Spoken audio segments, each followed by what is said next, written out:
It's an amazing opportunity to be with you guys.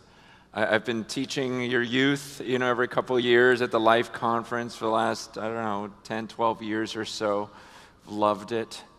And now I've get the honor of speaking to you. I don't know if it's a demotion, if it's a, it just, but when I heard about the leadership here, I love speaking to pastors. I love speaking to leaders because I feel like I've felt so many things that maybe you're currently feeling or have felt, and especially right now. I just feel this new urgency that we need to be strong. We need to be united. There's so many crazy things going in the world, and we need the leaders to just be immovable, to be stable. And we live in a time where I see so many leaders just fearful. We're afraid. We're scared of making mistakes, and there's just so much pressure on us. So I've looked forward to this time, and I have been praying for you. I've been praying for your strength and for your courage. And I just want to ask you, on a scale of 1 to 10, if you saw that category, strength and courage, what would you rate yourself right now? I'm just going, no, I'm strong, I'm secure in the Lord, I know who I am right now, and I'm actually really courageous. Like I'm ready to try something, I'm ready to step out in faith. I mean, where are you on that scale? I mean, I'm 47, and I just think about life, and I go, gosh, I don't know that life here in this country, and when compared, when talking about Christianity, I don't know that it's ever been so bleak. And yet I can honestly say I don't know that I've ever been this confident in my faith. I look at where we're headed, and I'm going, gosh, this doesn't look good. And yet, I go, I don't fear anything. I'm so confident about the future and the future of the church. I hope that's the way you feel too. I mean, I just sense this strengthening in the church and kind of a blowing away of the chaff and going, okay, what's going to be left here? And we're going to get serious about this. So I'm very excited about the future of the church. And I'm excited that we serve a risen Savior and that He's returning to judge the world, and that we will be waiting for Him, anticipating Him, worshiping Him until He returns. And I know that many of you are going to be those who are faithful and standing with Him. And so I look forward to it. There's a passage that's been on my heart the last couple of months. It's 2 Timothy 3, in talking about this world that we live in right now. But it's an interesting passage because he starts off, Paul tells Timothy, understand this, that in the last days there will come times of difficulty. That phrase, times of difficulty, literally means terrible times. Terrible times are coming in the last days. And then he says this in verse 2, for people will be lovers of self, lovers of money, proud, arrogant, abusive, disobedient to their parents, ungrateful, unholy, heartless, unappeasable, slanderous, without self-control, brutal, not loving good, treacherous, reckless, swollen with conceit, lovers of pleasure rather than lovers of God, having the appearance of godliness, but denying its power. Avoid such people. For among them are those who creep into households and capture weak women, burdened with sins and led astray by various passions, always learning and never able to arrive at a knowledge of the truth. So Paul explains to Timothy, he goes, in the last days, it's going to get really bad. It's going to get terrible. And he goes through this list and he explains why it's going to be so bad. But the thing you need to know about this list is he's not talking about the world. He's not talking about atheists here. He's talking about the church. He says why it's going to be so horrible is in the church. You're going to have these people who have the appearance of godliness, but they deny its power. You have these people they keep learning, but they never come to a knowledge of the truth. And he says, I want you to avoid such people. I mean, Paul makes it clear to the Corinthians, he goes, I'm not talking about the people in the world. He goes, if you're going to disassociate with them, you just have to leave the world. He goes, I'm talking about the ones who call themselves brothers and sisters. And here he's warning, he goes, be careful in the church. There's going to come a time where he says, he starts off by saying, people will be lovers of self.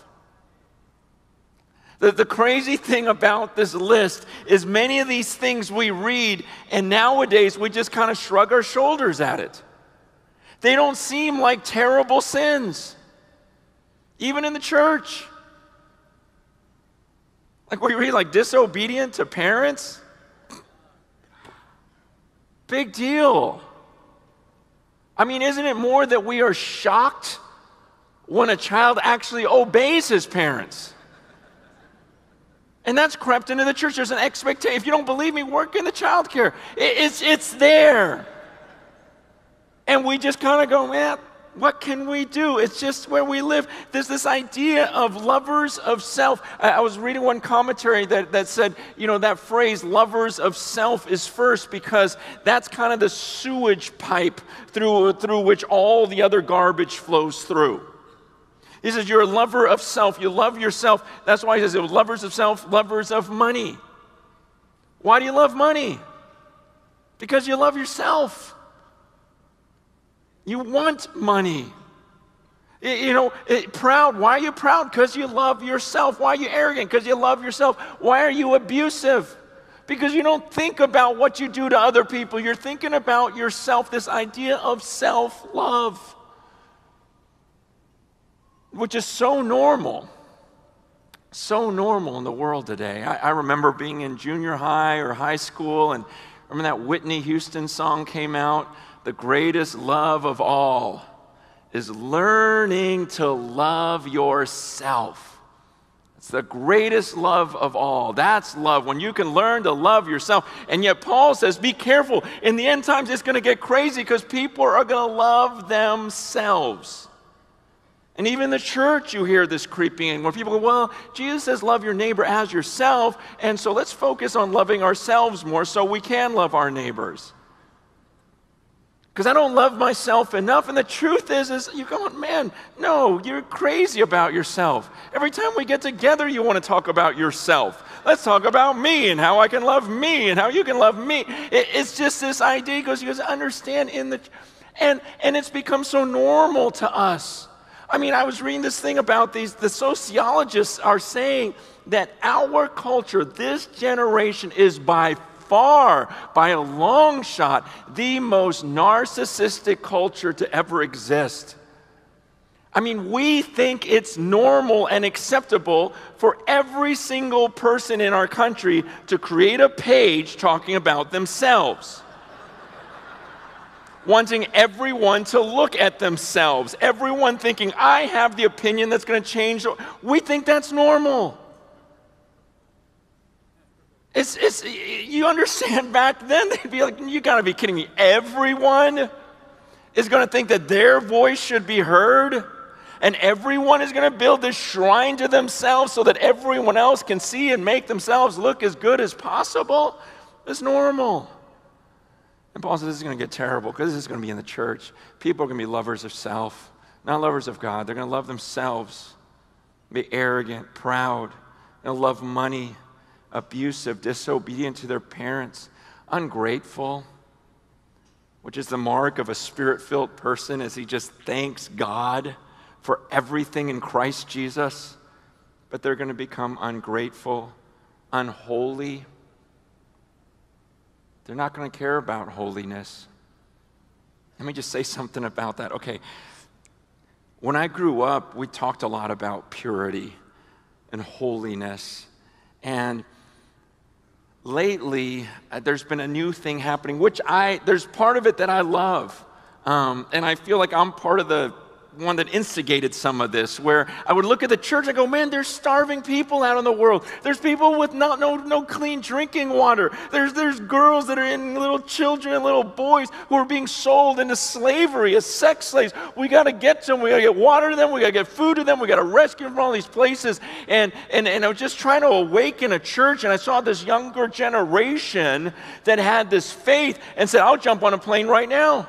I'll jump on a plane right now. I'll risk my life to rescue these kids. I'll risk my life. I'll give everything I have. And I love it. I go, man, that's a great, great passion. I see this fire and I see this faith. But that same generation, I also see that they've walked away from holiness. And we're willing to go and take steps of faith. But are we willing to keep our bodies pure? And our minds pure? Are we still concerned about being morally pure in the eyes of God?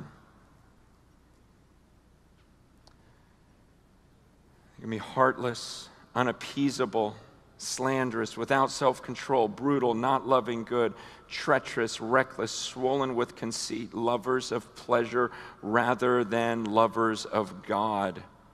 Again, how many times are we seeing it now, even in the church, where we're trying to draw people into the church through pleasure? Come on, if you follow God, He'll make you rich. He'll get everyone healthy. You'll have your family back. Don't you want God?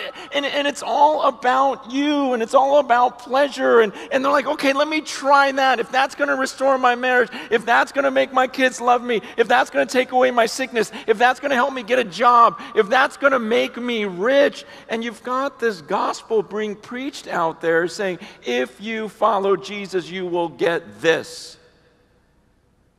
Rather than, no, if you follow Jesus, you'll get Jesus. And that's enough. That's enough. He'll be your shepherd, and you won't even want. It'll be like your cup is overflowing. But he says, no, in the end times, they're going to be lovers of pleasure, not lovers of self. And so I've been praying, going, God, I don't want to be like, the end is near kind of guy, but I look at the world, and I look at where we're at, and I look at the church, and I go, gosh, now is the time for us to be strong and go, okay, that's fine. That's going to happen, but not me. That's why I love when Paul would tell Timothy things and say, the world's going to get this way. But as for you, man of God, not you. Okay, this is what's going to happen in the future, but you, here's what I want from you. And that's what I was praying for in this room. I'm going, God, I just want them to be strong. I want them to be strong. The world's getting crazy. Who knows what's going to happen next? You just see it happening. The writing's on the wall. Every month seems like just something new that goes against this book. And it's like, I don't know if this can be stopped. And so I'm praying for you while I was flying here today. I'm on the airplane, and I'm on, not on my knees. That would have been a little weird. It's just too tight with the aisles.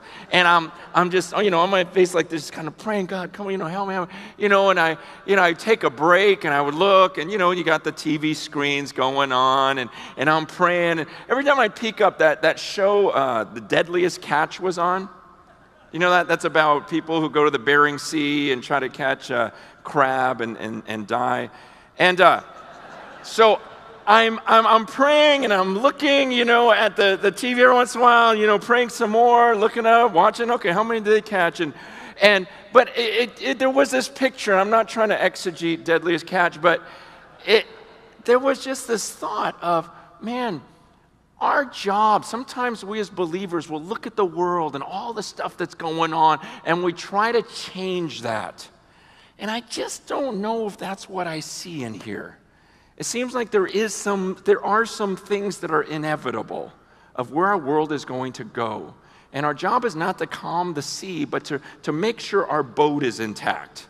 and make sure it keeps heading in the right direction, and make sure that crew is strong and courageous, and we just keep going and keep steadying the course, because we're not going to be able to affect the whole world in that sense, but we're responsible for the church. We're responsible for our boat. And I just kept looking at these boats being turned and tossed by the ocean. It's like, man, it wasn't their job to try to calm the seas. They can't do that. But the boat, they had control over that. The crew, they had control over that. And it was just this picture in my mind as I was reading 2 Timothy, going, man, that's what he's saying here. Is, okay, this is going to happen, but you, the church, what are you going to do amidst that? Are you going to stay the course? Are you going to keep these people encouraged and focused and go, no, we're heading somewhere. I know right now it feels like we're going backwards. The storm's coming right at us and we're turning left, right, everything else. People are getting thrown overboard. But let's just keep this thing going, because it's going to happen. We got to keep going in this direction. See, this is about the church. I think a lot of times we need to pay less attention to the world and more attention to the church. That's what Paul was saying, right? In 1 Corinthians 5. It's like, I'm not asking you to judge the outsiders, but I am asking you to judge the church, to judge those who are inside. That's what we're called to do. And the first place we have to look at is us, right? We got to start with ourselves.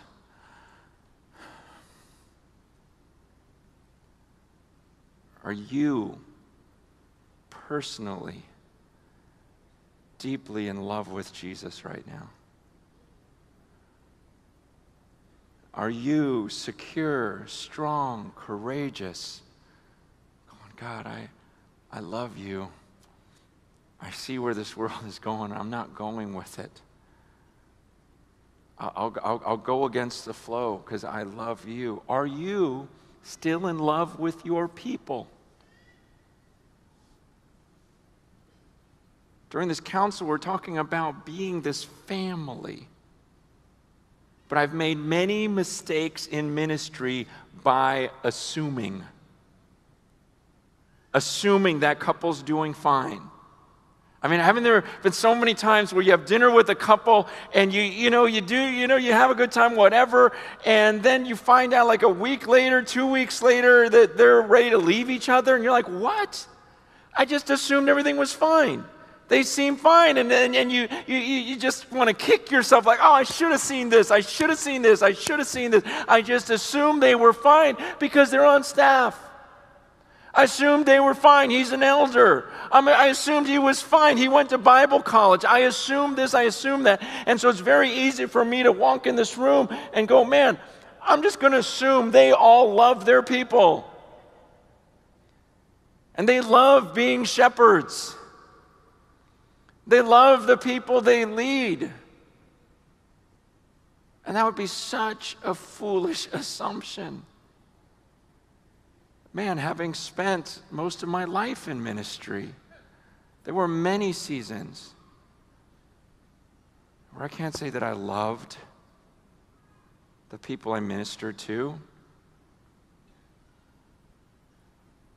That's why John was asking me, he goes, how do you prepare before you speak? And I said, I've got a series of 7 questions that I ask myself. But the second question I ask is, do I really love these people?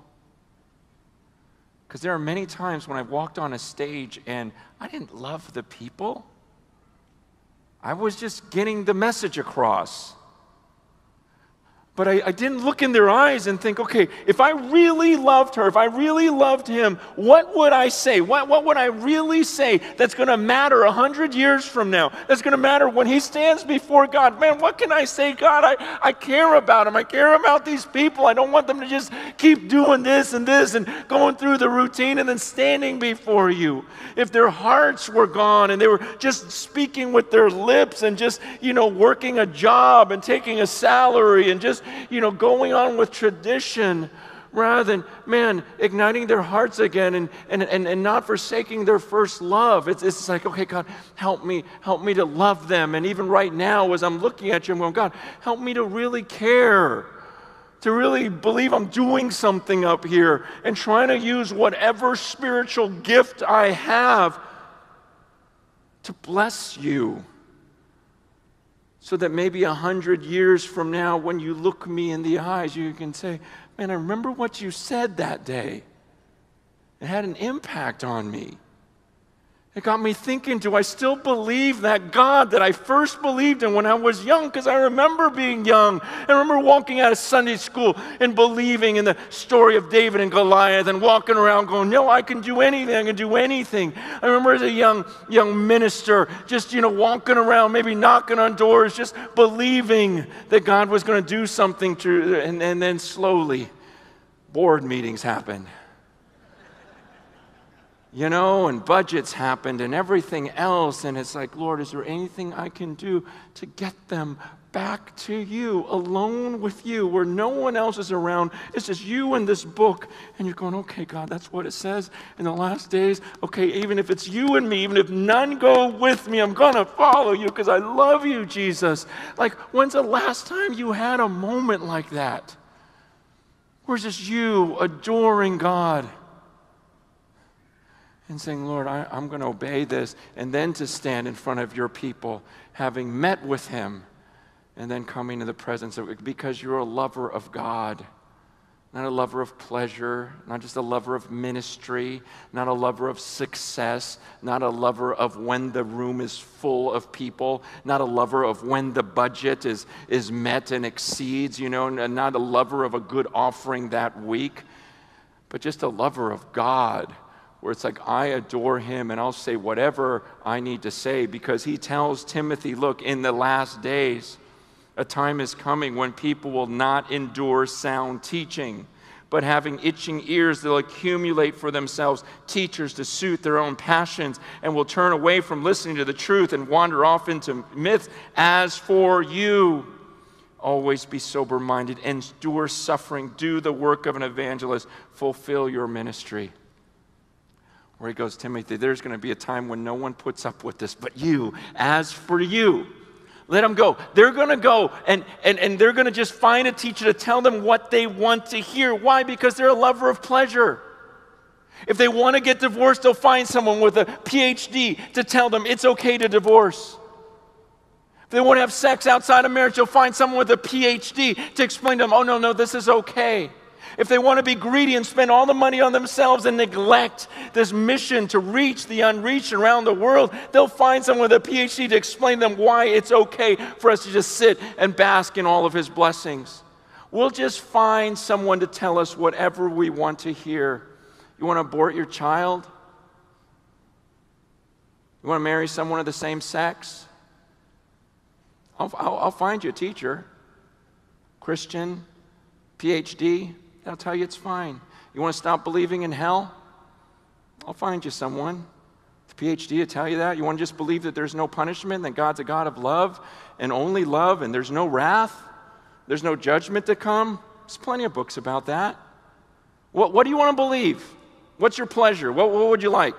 I'll find you a teacher to give you that. But Paul tells Timothy, don't you be one of those guys. You know what this book says. You preach it. You lay it out there. Now's the time to stay the course. Now this time is to stay strong, because the time's coming. People are going to be lovers of themselves, lovers of pleasure, not lovers of God.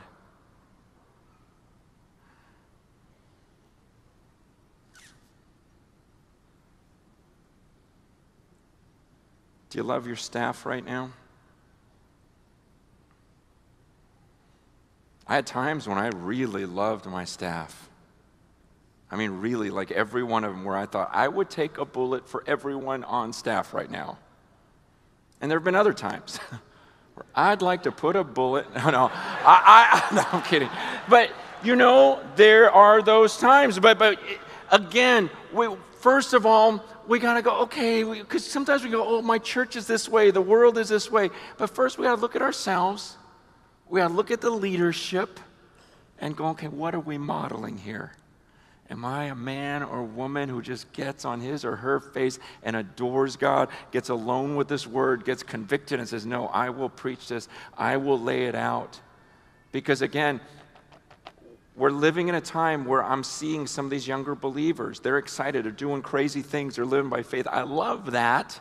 But what they're unwilling to do is preach truth.